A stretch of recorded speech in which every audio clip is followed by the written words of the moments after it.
Hello, I'm Ben Muckala, product of northern Michigan, Upper Peninsula. I was born and raised up here in the wood country. The war came along and I wound up with 20 years in the Air Force, flying airplanes, flying anything they didn't physically keep me out of. After the Air Force, I was a bum for 20 years. I knocked around the country down in the Southwest. I was also about 3 months over in New Zealand, so I was just a first-class bum. Then I moved back up here to this country. Dorothy and I got together.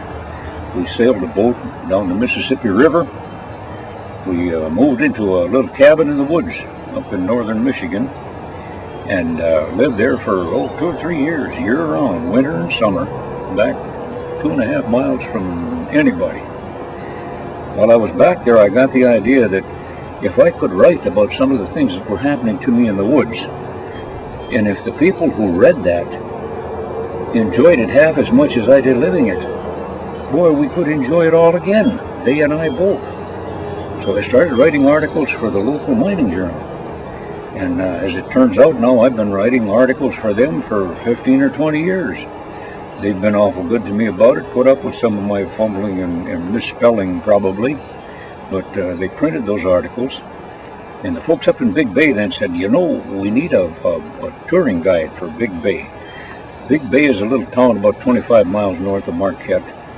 It's got a population of about 6,000 people in the summertime.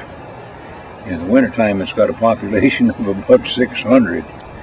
But they needed a touring guide because tourism was a big part of their economy up there.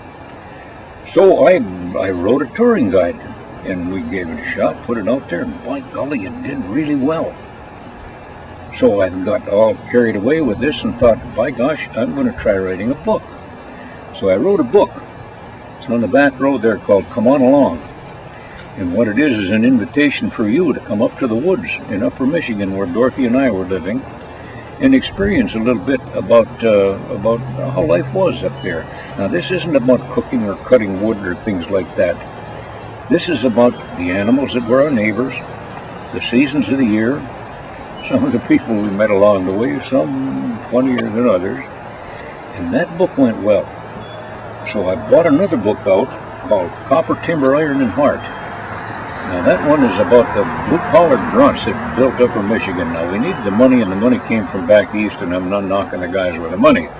But this is about the people who did the work up here, who had to go out and dig in the mines and cut down the trees, and there's stories in there about sailors, about farmers. There's a story in there about a teacher. There's a school named after him up in the Keweenaw Peninsula up there. So that's what that one is about. And that one did well too. I was getting carried away, getting a bit of an ego going here then. So the next one I wrote was called Life is Not a Destination. That's a little bit philosophical. And what it's kind of trying to tell you is that we all know where the termination of this life is. It's what you do in between that makes the difference. And that's what I'm telling you in Life is Not a Destination. To enjoy each day as it goes by. Live it up along the way.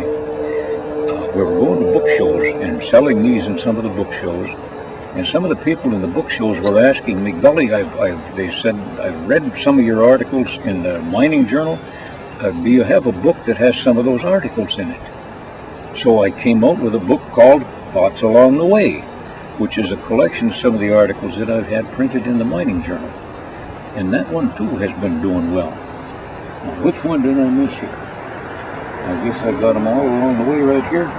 I have coffee on Monday mornings with a bunch of senior citizens.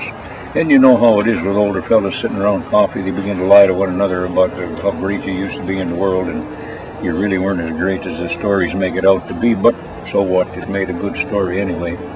And some of those people, when I tell them a little bit about my flying, they said, why don't you write a book about some of your flying experiences? So that's what I did with The Gift of Wings. That's a story about me in the Air Force and learning to fly and some of the experiences I had along the way. Now, The Gift of Wings has got a couple of kind of serious spots in there. Other pilots that were in trouble or people on the ground in trouble when I was flying over in the Vietnam era. And those are a little serious, but the rest of it, most of the stories are just brief stories that go about one chapter long. So you can read them and lay the book down, and the next time you come back you can start it all over again or start in another place. Each story is independent. It kind of goes by itself. And after you've read each story, you should come away with a smile on your face. Now, as far as Come On Along is concerned, it talks about the animals in the woods up there. Now, there isn't any blood on any of the pages. I don't shoot anything, though I have taken pictures of them. I shoot with a camera. Maybe the war had something to do with that. They get fed up with shooting things. Now, I got nothing against the hunters, and I'll sit down and eat a venison steak and enjoy it along with anybody else. It's just that I don't do it much myself.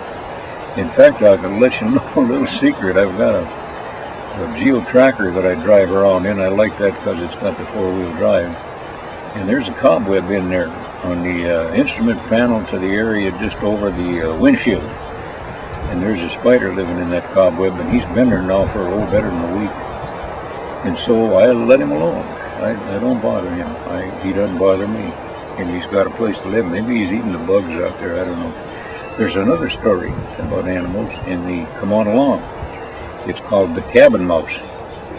And it's a story about a little mouse that lived in a cabin and built a nest, and how I pretty near destroyed that. And well, I'll let you read about that in the book if you wish to. But these are the books that I've written, and they've done well so far. And people have been asking me, would I write another one? Well, sometimes people tell you that just because it's a nice thing to say. But as I said, I get my ego tickled just a little bit here, and it may be I will write another one along the way. But for right now, if any of you are interested in any of these books right here, if what I've told you interests you at all, you could go to my website, www.benmuckula.com, and it gives you instructions how you can buy the books if you want to. Also gives you a discount if you buy several of the books at the same time. It winds up, if you buy more than one, I'm paying the postage on them, I believe. You've got to look at the website and see how it is. This fellow I got that fixes the website, he changes it once in a while, so I have to go along with whatever he says. Now that's the story, and if there's anything more I can do, you can email me at bmukk@chartermi.net. Now that address is also on the website, along with the books and instructions, and a form in there on how you can order books. So if there's anything I can do for you, let me know. Get a hold of me, and we'll make it work. Thank you very much.